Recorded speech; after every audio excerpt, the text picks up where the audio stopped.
Hello everyone, আসসালামু আলাইকুম। তো আমরা আজ বেশ কিছুদিন যাবত ধরে আমাদের সবজি খেতে আসতে পারিনি। সকাল সকাল চলে আসলাম আর সবজি খেতে আমাদের কাজ করার জন্যই।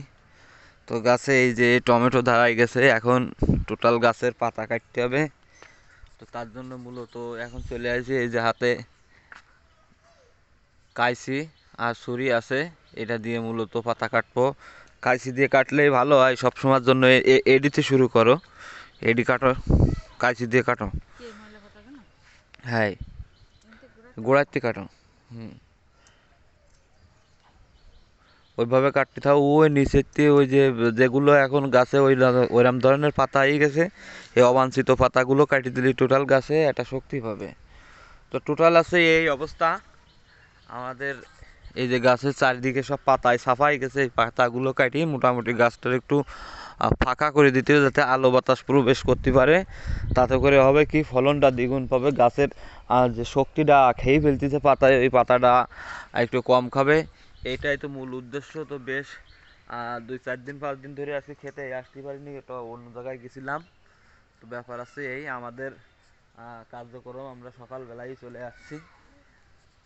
তো সবাই আর কি দোয়া কইরেন।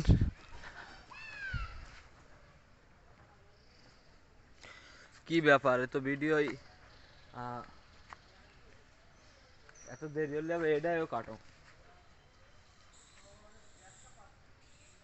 গোড়া দিয়ে কাটো আর একটু নিচে দিয়ে এটি দিয়ে কাটো, এটা দিয়ে কাটো। হ্যাঁ, ঠিক আছে। তাহলে টোটাল গাছটা আগে পাতা সব কাটিয়ে নিতে হবে, কাটিয়ে নেওয়ার পরে তারপরে বাঁধতে হবে। গাছের এইভাবে যদি পাতা কাটিয়ে নেওয়া হয় তাইলে কিন্তু আছে ওই গাছ বাঁধতেও খুব সুবিধা হয়। এই যে গাছগুলো আছে, এতে পাতাগুলো সব আছে, ডালগুলো বেঁকাই যাচ্ছে, এগুলো কিন্তু এইভাবে যদি পাতা কাটিয়ে নেওয়া হয় তাইলে কিন্তু গাছটারে বাঁধতে অনেক সুবিধা হবে। সেক্ষেত্রে হেভি পড়ার সম্ভাবনা থাকবে না। তো এই আছে ব্যাপার। তো যাই হোক, আর বেশি কথা বলবো না। মূলত আজকের কাজ, সকাল বাজে এখন 6টা, উঠে পড়েছি আমরা।